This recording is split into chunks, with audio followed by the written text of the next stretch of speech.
Hello everyone, my name is Umesh and I'm very fortunate to interview my own teacher, Dr.PREMA HALLIKERI. She's a French teacher. She's been teaching for close to 3 decades in Karnataka University, Dharwad, and she's a product of Kausal Institute of Management Studies, MBA from KUD, and she studied French also there.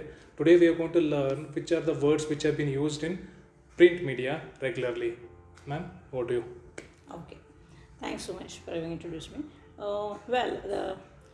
In journalism and especially in the print media, lots of French words are used.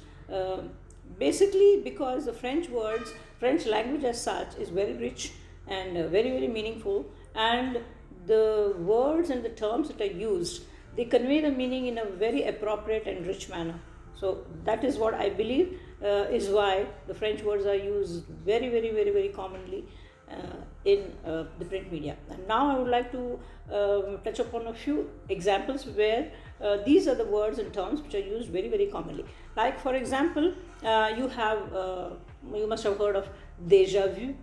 Now, Deja vu means something which is not very new, but you have already come across it somewhere, read about it somewhere, or heard about it somewhere. So that is what is Deja vu. We also come across another term called Faux pas. Now, like for example, it would be written, for example, in the print media that, oh, that was her faux pas, meaning to say that she made a false move. The move which she made was maybe not liked or was not appropriate. And we also have this term which we come across every time, which is volte-face.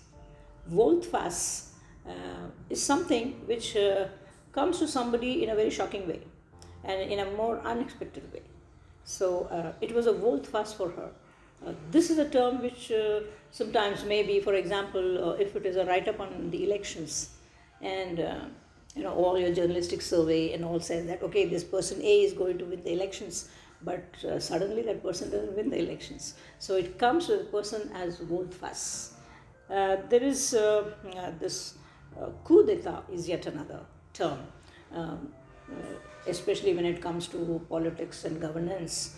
So, according to some governments in certain countries, according to their own constitution, there is that provision where one person is thrown out of power and someone else can take over. Sometimes it happens in certain countries that the republic is being overthrown by militia, and suddenly a general becomes the president of the nation. So that is coup d'etat. That means there's been a coup in the state. So it is coup d'etat, and etat means state. State meaning a country. So that's about coup d'etat. I also come across a lot of words, many times, in fact, the term bizarre. Now, bizarre is something which is not very pleasant and which is not very happy thing to know about. So it was a very funny and an odd and unexpected kind of a not so pleasant situation. So that was a bizarre incident, for example. So that also we come across very often in the print media. We also come across certain times that you are on the way to something.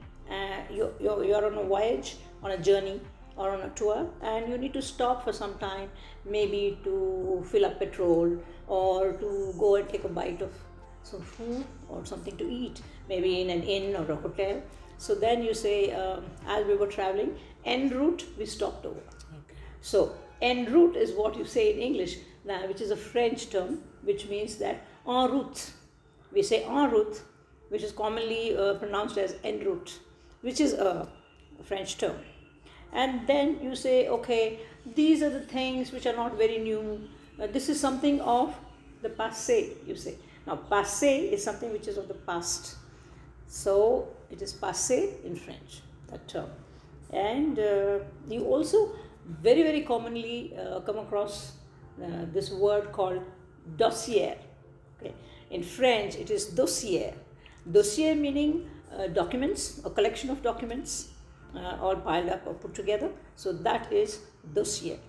So which is very commonly used. In fact, the most commonly used French word in English by the print media. So sans. Sans, S-A-N-S is the spelling of it in English, and it's pronounced as son. And probably those who are not very much acquainted with the language would say sons, SAS sons. You see, like I can give an example of how the word son, which is a French word, has been put in the French sentence. They say, oh, they all left sans main person. You know, like for example, if they all left in a hurry and they all left forgetting the main person. So the whole troop left sans the head of the team. So that is sans, sans meaning without. So the 10th word, which is very, very commonly used, is in fact a term which is called fait accompli in French. It's fait accompli, meaning task accomplished. So when somebody is on some mission, then once the mission is complete, then you say it was a fait accompli, and that's how you read them in the print media. So fait accompli is yet another term which is used very, very, very, very often and very frequently. It's a very commonly used word.